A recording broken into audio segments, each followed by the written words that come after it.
Good morning, beautiful people of the internet, and welcome once more to the Sunday special live. And we're back. The foursome the internet cannot live without. It is Helen Chorley, Adam, Mr. G. Lawrence, myself, J. Howard, and Piotr Rusinek. And we are here to rock your world for the next 45 minutes. We're going to kick off with Adam's breakdown of the economy, existence, and everything in between. And we'll mix in a couple of more interesting things. Let's see where the conversation goes. I think we have a little bit of a delay with Helen's internet this morning. So if there's a couple of over talks, bear with us. It's technical. And yeah, let's see how we go. We're well and truly into December. So it'll be good to see in the comments who's got their Christmas shopping done, who's put their decorations up, who's waiting for the last minute, anxiety driven trip around the shops or wherever it is you go. Adam, take it away. What's going on with the world this week? Thank you, Jay, and I'm looking forward to expanding my repertoire to absolutely everything. That sounds like a great place to be. I know we do tend to sometimes go a little bit off piste, so I understand I understand the characterization. So it was a big one this week, big, long, wordy, quite technically difficult. I know from going through the financial stability report, I found it quite technical and boring, which means I'm very sorry to the people who are listening and reading to this week's, but it's such an important part of the brief of the Bank of England, and it just tells you and really gives you an insight into how positive or negative they're feeling in general. And I think therefore it gives us a bit of a pathway to understanding what the bank might do, which you could say is just whether they put the interest rate up or down, but of course there is more to it than that, because they do control the flow of quantitative easing or tightening. And they also obviously have a significant impact on the regulatory framework of the UK banking system. And that's massive. I think one of the points I tried to get across today was, and we've been discussing it in bits and bobs over recent months, really, it's not just price that you're thinking. Everybody's focus is on the price of debt at the moment. And I can understand that. And it is a problem for getting deals to stack up. We've talked about that quite openly.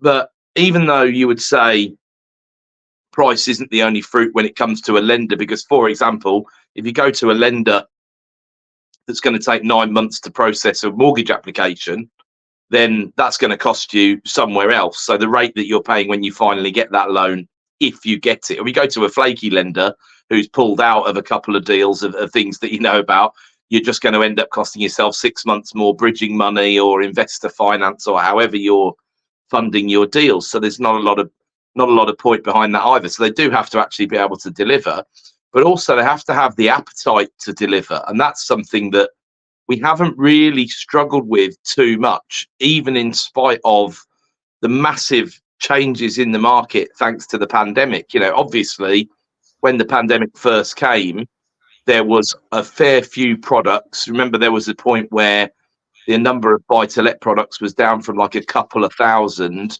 to about 800, I think it was, quite briefly. And most of the stuff that got the chop was SA mortgages, slightly saltier bits of credit, high LTV loans, all that sort of stuff. But then they started to come back, and the market is, healthier than ever in terms of the competition side of things. If you were to talk to most lenders, they would tell you they're working to lower margins today than they have done for some time. They were working to phenomenal margins in sort of 2021, and that's why more and more lenders have been entering the market after the repair, after the financial crash. But understanding credit risk and credit appetite is a really important part of the jigsaw that I try to put together in the supplement every week, and then throw all the pieces back up in the air and try and put it together again in a slightly different way the week after. So that's why I spent so much time on the stability report. One of the things that I kind of had underappreciated was quite as controversial, perhaps my viewpoint, as it seems to be, is and I've addressed this at the end of this week's efforts, is that why use the interest rate as the tool to control inflation when inflation has come from abroad, exogenous sources, whatever you want to call it.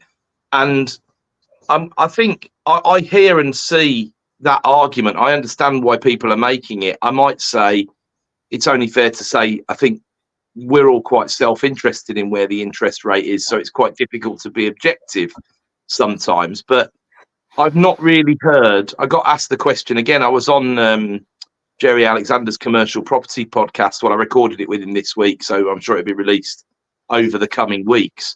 And he asked me the question. I thought, you know what, I haven't heard it.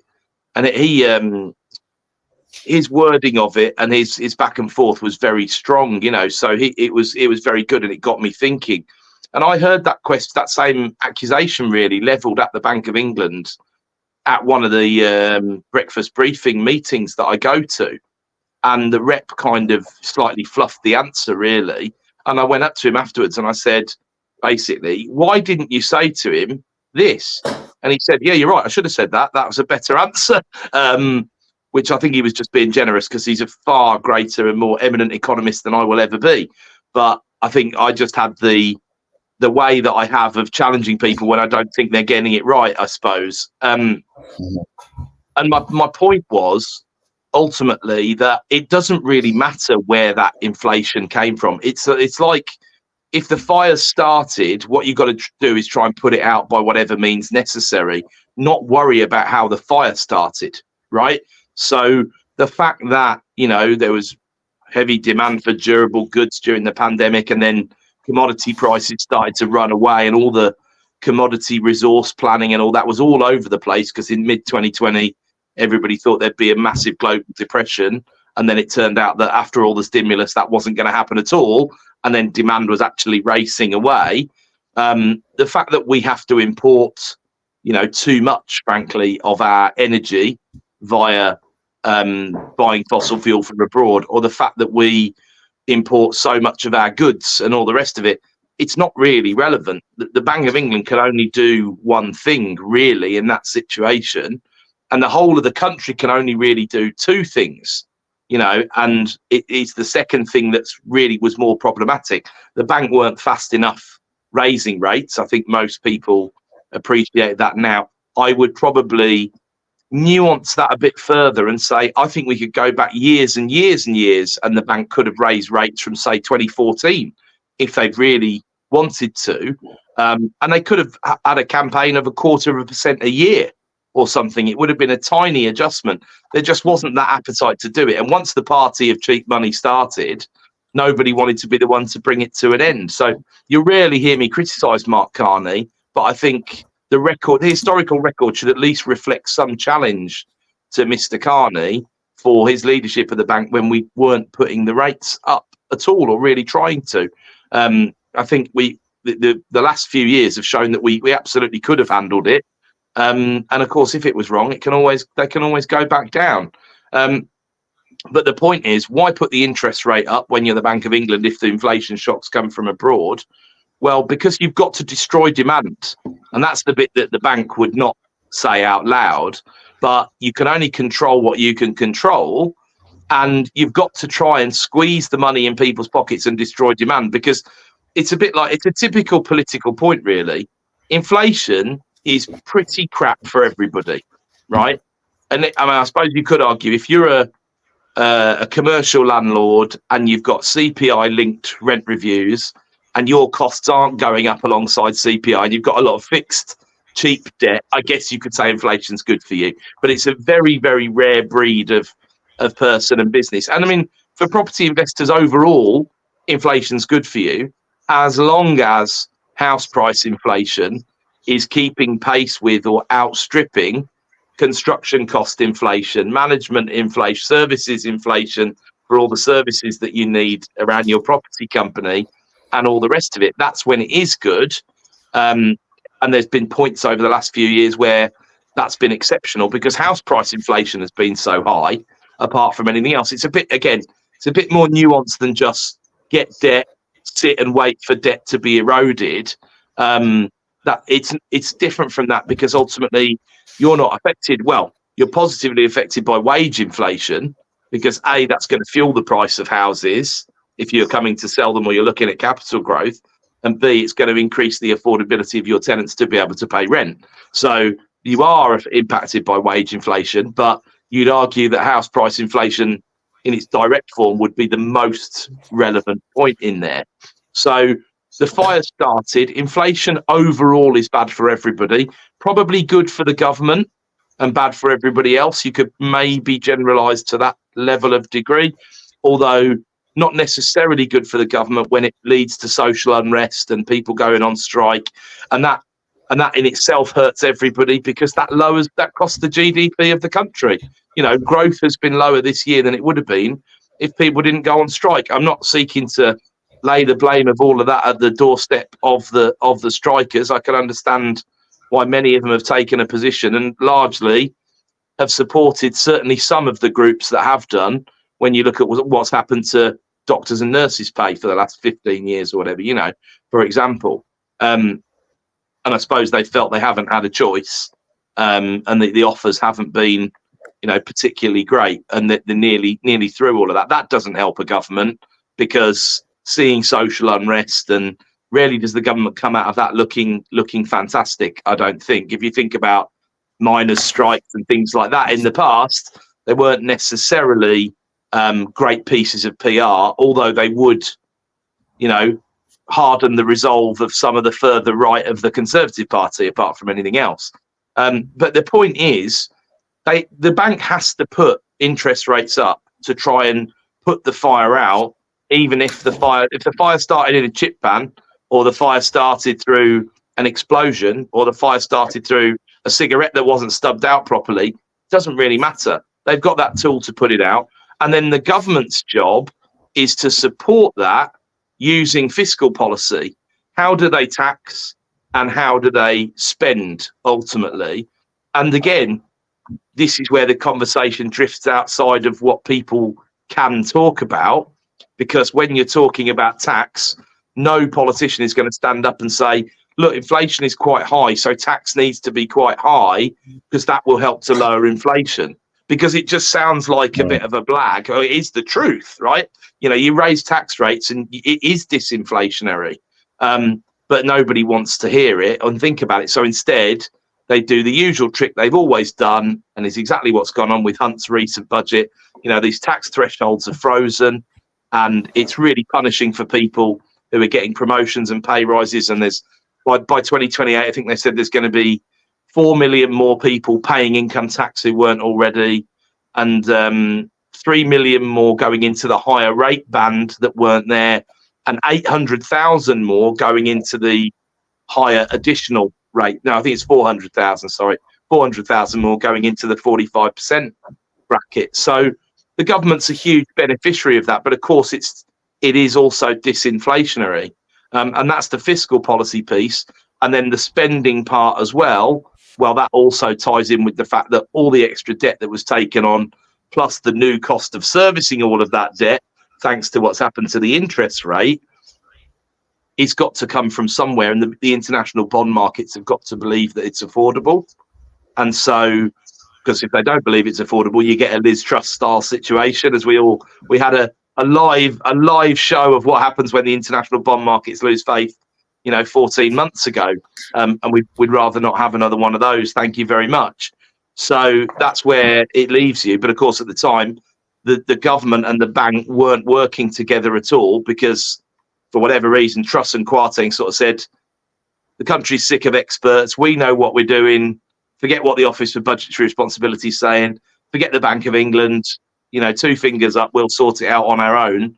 And got unceremoniously kicked out of office, frankly, for the rubbish that they unleashed in that budget. So I hope that gives a bit of context for why I think the bank did do the right thing. They didn't necessarily execute it in the right way, because they could have been a little bit quicker. And you could set that criticism back up to 9 or 10 years, really. But it's not some kind of crazy conspiracy that rates went up to do anything other than than squash inflation. It wouldn't address the change in the global supply chains that went on. It wouldn't address inflation that happens from reshoring things that were outsourced to China, or bringing manufacturing back onshore, or all the other dozens of things that are consequences of the pandemic. But it doesn't need to. It addresses demand, and the biggest factor in demand is consumption, and consumption is lower than it would otherwise be if you put the interest rate up. That at a macro level is not a challengeable thing, whereas there are lots of things in economics that are challengeable and have. So, for example, people save more when the interest rate goes up. Well, yeah, a little bit, but when it comes to a pandemic and everybody is absolutely scared to death by the governmental messaging, and the interest rate is zero, people still save more anyway. They save more because they need to save more. So it's not as simple a relationship as all of that. I listened to a podcast this week, and it's a bit inspired by Lex Fridman. I don't know if any of you guys ever watch any of Lex's interviews, but he's an MIT scientist, engineer, for those who don't know. And he's interviewed some of the most interesting people in the world. He's interviewed Elon Musk. He's interviewed tons and tons of people. Done about 400 podcasts. He's kind of like highbrow Joe Rogan, I would say, is how I would describe it. But he's one of those people. He's just such a fabulous guy, and he's got that genuine thirst for the truth and knowledge, and he asks the relevant questions of people, and he gets some really good stuff out of people. And he's got one that's about a year old now with Michael Saylor, which is an interesting one that I've been trying to get to. It's about 4 hours long, so I've not managed to. I've only got through about an hour of it at the moment, and that talks a lot about. Again, Saylor was an engineering grad from MIT, and he kind of rips into the traditional economic theory and economists in general, because he sees economics as a really postage stamp subject compared to engineering, which is, mega level mathematical, has a defined answer. But of course, that's not really the point. Economics is a young discipline, really. It's a growing discipline. I'm the first to criticize a lot of the economic forecasts that come out because I think they're rubbish. But I'm not criticizing the discipline as a whole, because it's extremely important. You've got to understand, for example, behavioral economics is a field that's really grown over the last 20 or 30 years and has provided some really, really interesting material, including things like Daniel Kahneman's Thinking Fast and Slow and stuff like that. Got real world implications far more broadly than supply and demand meet, and that's how you establish a price in a market or whatever. And there was one thing in this pod that, again, I thought I'd flag on here, because this is part of the there is a theory which is borderline conspiracy, I think, really, that says that the basket of goods in the economy is defined by the government in order to make inflation look less bad than it is.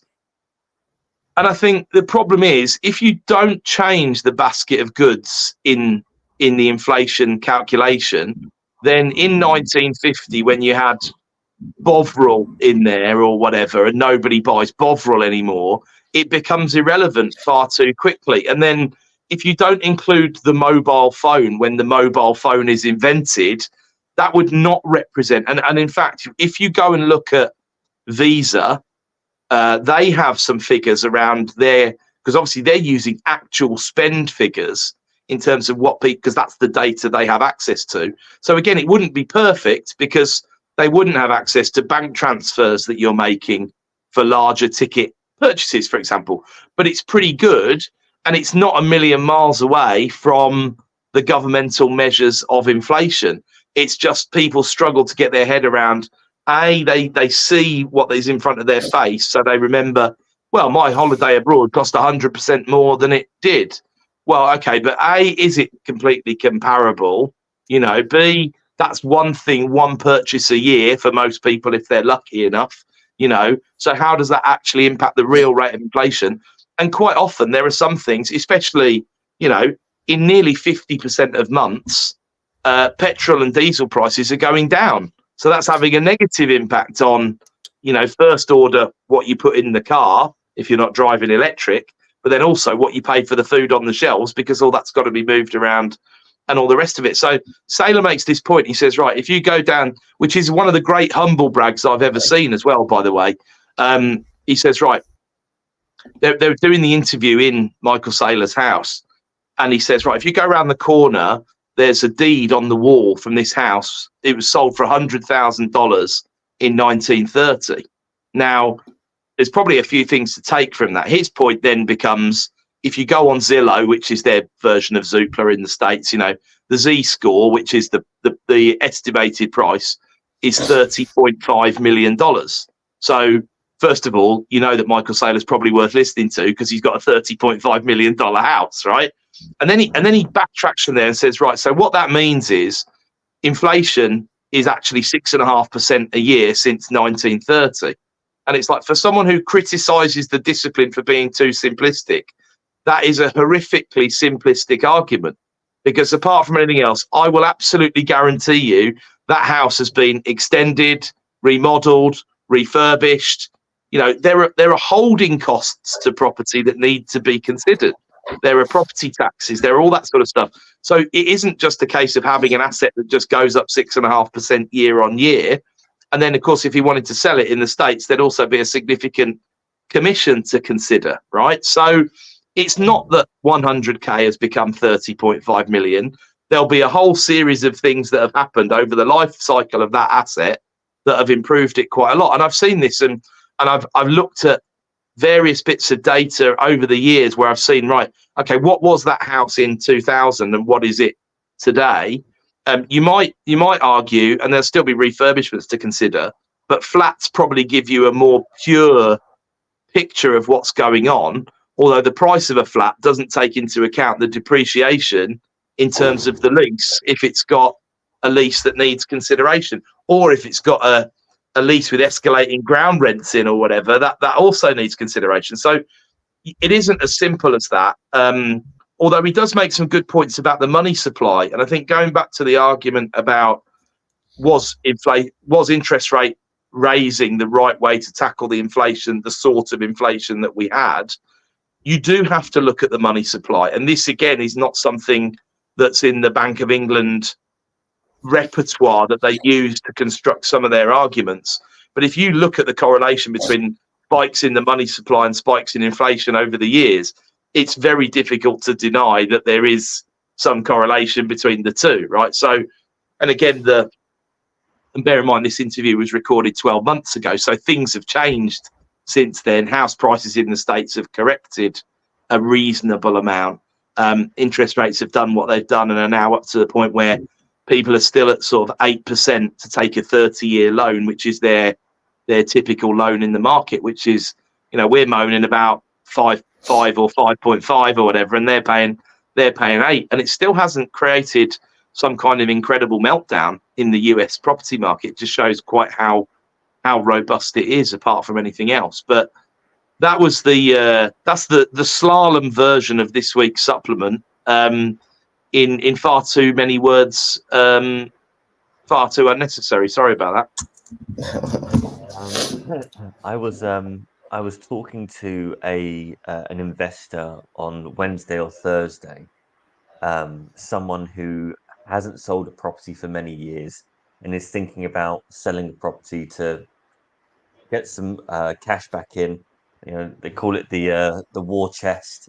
Probably a little bit late to call it a war chest, but looking to kind of take advantage of maybe some slightly discounted properties, or just to refresh the stock in their portfolio. And it's probably I finished the talk and I thought, well, this is a really backwards way of looking at things. But then I think this person is not a trader, so you know, the idea of selling something is quite foreign to them. They said, oh, they sold something about 10 years ago. So probably just when the market was really starting to recover, back end of 2013, beginning of 2014. And he was saying, I had a look on Rightmove now. I put in the postcode, and in 2014 I sold it for X, and it's now worth Y. And I can't believe I left so much on the table. And I'm like, you didn't leave. I said, how much did you sell it for in 2014? He said, this, and I went back. I had a look on EI Group just to see what properties were trading. I said, okay, so you sold it, above what you would pay in auction. So you probably got market value contemporaneously to the time. You can only measure the effectiveness of your transaction, of your investment, in the lifetime that you have it. In the time that you don't have it, well, post hoc, the time that you have it is no longer relevant, because you've taken the proceeds of that investment, you've reinvested it elsewhere, and you're getting a different return on that money.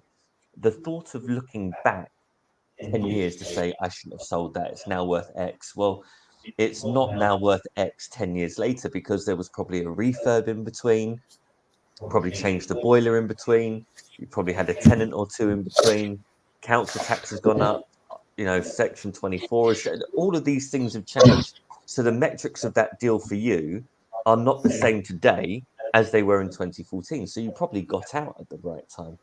But there is definitely that thought process where they're thinking, I can't sell something today and then go back out of curiosity in 6 or 10 years time and go, oh, I've lost so much money, I can't believe it, because it's not a reality. If you're selling, it's normally for a reason.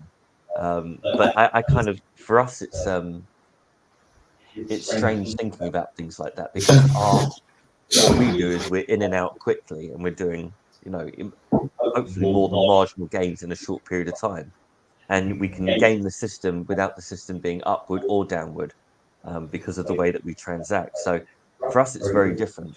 Timing the deal is almost poisonous the longer you stay in it for us. So thinking about someone who held it for 10 years and sold it 10 years later, and the story that they're telling themselves around how good the deal they did, how much they left on the table, how nervous that makes them for doing another deal, is actually really interesting. That's interesting, because I had and it just shows how you can react. Going back to Kahneman and like System 1 and System 2 thinking, I had an alert because I obviously had this postcode being watched on Rightmove or Property Data or something like that, sent me an email, and a house that we sold pre-pandemic popped back up. We sold it for 300k, and they sold it for 350 3 years later. And I thought, and my first reaction was, whew, blimey, I left a bit on the table there. So I fell into that trap myself. Then I looked at the pictures and saw what they'd done since we sold it to them, and thought about the holding costs, and then thought how much 300k was worth in 2020 versus how much 350k is worth today. And then thought, I'm glad I sold that for 300k in 2020. That was a good move. That was the right thing to do. And they haven't really put an absolute ton on there of value, given that the pictures look like they've spent about 30 grand on the place. Really, they've done exactly what your typical owner occupier does. If they're liquid, they've invested funds in the property, and they've had benefit in terms of the roof over their head and a pleasant environment around them. But what if anybody's turning around saying, well, they've made 50 grand on that transaction, they're absolutely kidding themselves. There's absolutely no way that they have. It's a relatively short space of time to see a price jump. Sure it is. But when it washes up, they're unlikely to be better off. So sometimes people fall into this trap like the other way, because they think that because something sold for X price 10 years ago, they are getting a great deal because they're paying X. But they're paying that whatever they're paying right now needs to be based on what this property, like the current parameters of this property, rather than what it was 10 years ago. So it goes both ways, like comparing to what someone paid doesn't mean you get a good deal right now. Absolutely right. You've got to value, and this is like we've talked about it before, haven't we? The trap that people can fall into when they go, well, this property only owes me X or whatever. That's not relevant, right? It's not relevant at all. Why is that even in your brain? I understand why you've got to think you've got to cover the mortgage if you've got to sell something and you've got to pay it off, but it's not relevant what it owes you. It's not relevant what you bought it for in whatever year you bought it for. What is relevant is what's it worth in this market, and then how do you achieve as close to that price as possible in as quickly a way as possible. But one thing that also was quite interesting this week. I mean, we've had it for a couple of people, so maybe Adam, you can comment as well, or Helen, about some of the lenders and their appetite to lend, especially the short-term lenders. One of them is quite well known, and we've had several people that are so slow with application that change things at the last minute, and it's especially with short-term loans. You need to have that certainty that things go through, and some of the lenders, they are a little bit shaky right now. I don't know how you finding things, Adam, for your own trades and for your own purchases with bridging lenders right now. Well, I'm spoilt really, because I have two really phenomenal relationships, and then I have others who are regularly trying to solicit my business apart from anything else. So I'm not the best yardstick in terms of what I do personally, I don't think, but in terms of what I see, you know, with people who are involved in Boardroom Club, with the wider Partners in Property community, I've obviously got quite a good bit of intel on the ground in terms of where the chatter is and all the rest of it. And I've definitely seen, but I wouldn't necessarily say it's changed particularly in the last few weeks, but it's certainly changed fairly significantly in the past few months. And I'm starting to see, you know, one of the things we've been saying throughout is it's interesting how, you know, the bridging and development lenders have soaked up a lot more of the higher cost of funds in their projects, and have basically operated to lower margins in the past 6 to 12 months. And that's been great for everybody. But of course, what that means is these people have got chief risk officers, you know, heads of credit risk, and all the rest of it. And they will be smacking, and they will have been for 12 months, smacking their fists on the table saying, oh, okay, so we're going to make the same amount of money, but take more risk to do it. Well, what are you talking about, guys? That's not going to work. So I think you are starting to see a little bit of extra upward pressure on the rate. And it's great to note that the rate hasn't gone up massively while rates have been increasing so much. But what that's also going to mean is as rates come back down, rates will be sticky up at where they are, versus even if we did get back to a world, and to be absolutely clear, I do think that one day we will get back to a world where the base rate is 1% or below, but that could be 30 years away, because I think we'll struggle to grow as a post-industrial economy. And I think you're seeing some evidence of that already, depending on how you look at the economy. But also it's quite a bad time to measure when you've had, you know, you don't really take put the dipstick in the tank when you've had, you know, 11.5% inflation and rapid rises in interest rates and all the rest of it. Of course, things aren't looking as rosy as they've ever looked in the past decade right now, you know. So you've got to bear that in mind as well. But I do think, you know, rates will be stickier at a slightly higher rate. And the thing is, the space is so crowded in terms of bridging lenders. One of the things I thought you might see more of is M&A activity. But the reality is it's hard to do M&A in an environment where there's a lot of uncertainty and where funds are more expensive. I think that is going to nudge into 2024, and we're going to see some loan books being bought, and we're going to see some more aggressive asset management from some of those lenders who've perhaps held off on being quite as sharp as they might have been, but are going to either lose patience or their funders are going to put pressure on them. But I'll hand over to Helen to see what she wants to add to that.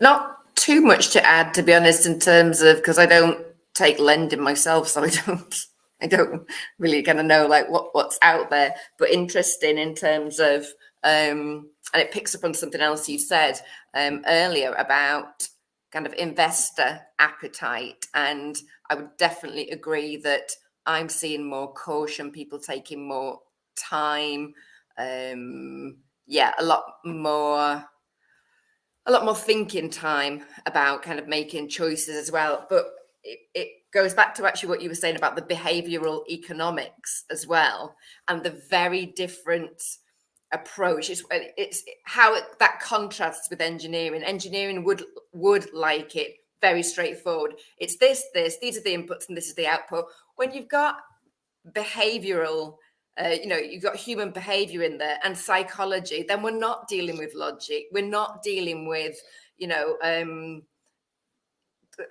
so, I mean, some of it's predictable, but you also got that element of, unpredictability, I guess. So it's just never going to be as an engineer or that logical step would like it to be.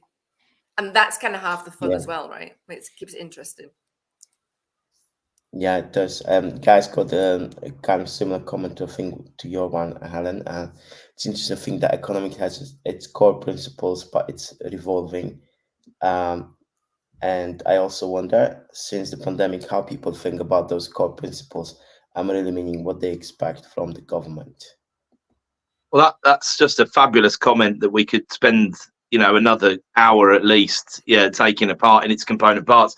And I think there'll be plenty of chat about that next year when the reality dawns on the populace that Keir Starmer can't really promise a lot of stuff because the ability to deliver it is not going to be there. And there are all these really hard, Jeremy Hunt has shipped him one hell of a hospital pass with the austerity the cuts that are priced in to the governmental budget in 26, 27, 28. It's pretty incredible, really. And that the country's going to get to know that. I think that the outcome of the campaign, especially if Starmer's not careful, will be: are these guys really going to be that different? And are we going to get that healthcare or X or Y or Z that we deserve? No one is willing to stand there and say, pandemic's been a huge knock to the NHS, for example. It puts tons and tons, and listen, some of this is the government's fault for the way they handled it, right? Absolutely. But we are where we are today. And how many people should a pandemic put on the waiting list for long-term treatment? Can we start from a sensible conversation around that? And it's always an incendiary topic because everybody just expects more and more and more to be spent. And we're on this pathway upwards at the moment where it's unsustainable.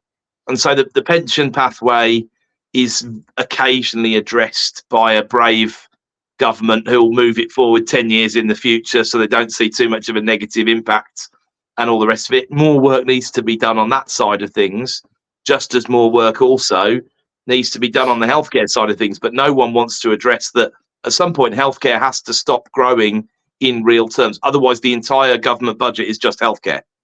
Because that's the inevitable conclusion of where you get to in 30 to 50 years' time, depending on which numbers you're looking at. Who takes that on and how you do it? I'm not saying it's easy, but what I think people have lost faith in the government in a big way in terms of how much they can trust what they're saying. It would have been much easier. I think I'm not a gigantic fan of Macron by any sort of shape or form. But what I did think was good was at the beginning of the pandemic, he basically came out to the French people and said, look, it's going to be difficult and we're going to make a load of mistakes here. So bear with us. And I'm like, thank goodness there's some honesty in there in politics, because that's exactly right.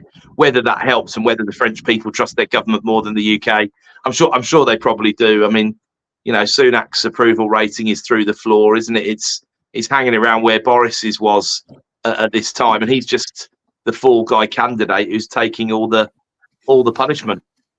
Oh, we've swapped places, Helen.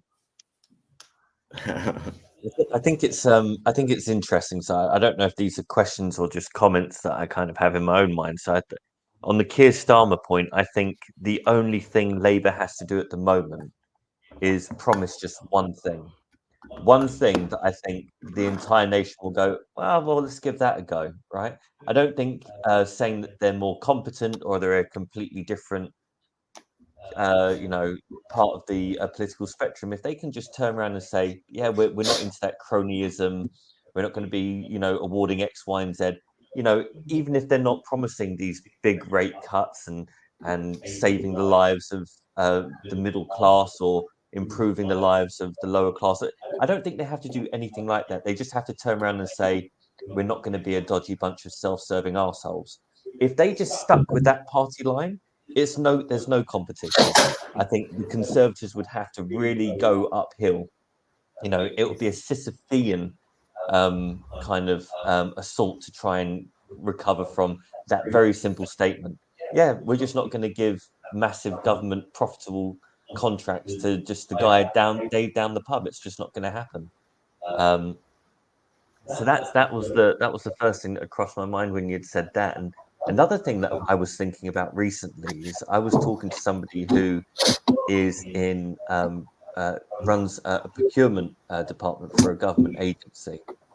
And we were having a chat because I remember a couple of years ago there was I think it was a news article where they were saying that the NHS pays, you know, for those fluorescent lights, instead of paying like 50 pence a fluorescent light, they're paying like £4.50 or something ridiculous like that.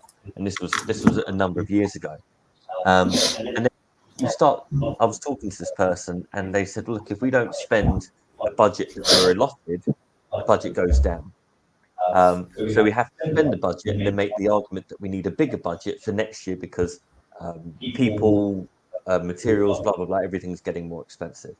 So I was thinking if the government did a down up rather than a top down, a down up kind of across all government agencies said, look, this is your budget for 2024. If you come in under that budget, 50% of that saving goes into a bonus scheme or an uplift in your pension. If they did that, then actually the government would, the agencies, the red tape individuals will then be forced for their own benefit. And it comes down to what you always say, Adam, like, what is the motivation for these people? Well, the reality is most the people in these big positions within government, they like income, you know, they like the pension. They don't really care about the money that they're spending or the cost of these things. It's just part of the job. They're given a party line and they run with it. But if the government was to turn around and say 50% of what you save is going to be distributed across you and your team equally into your pension fund or directly into your pay. And I think that is, if the government can implement something like that internally, then I think you'll find that the private sector will probably try and do something similar. Because if you can bring down your cost base and your spending, and you're giving 50% of that saving back to the team, to the people that are in there, I think that's massively powerful. But I mean, any savings for any business at the moment is going to be huge. And giving 50% of 100% of something back that you have is at that point it's nothing because it's free money to the business almost.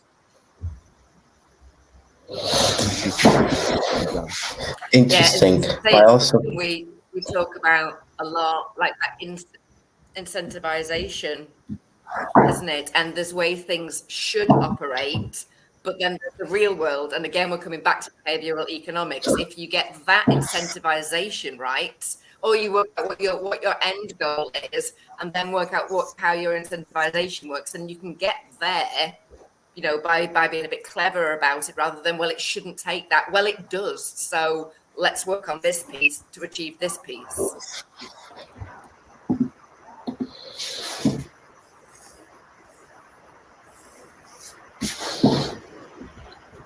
definitely interesting. Although I think if you give that kind of saving, it's a kind of one-off thing, because if you save 50% in the first year, it's more difficult to save in the second year.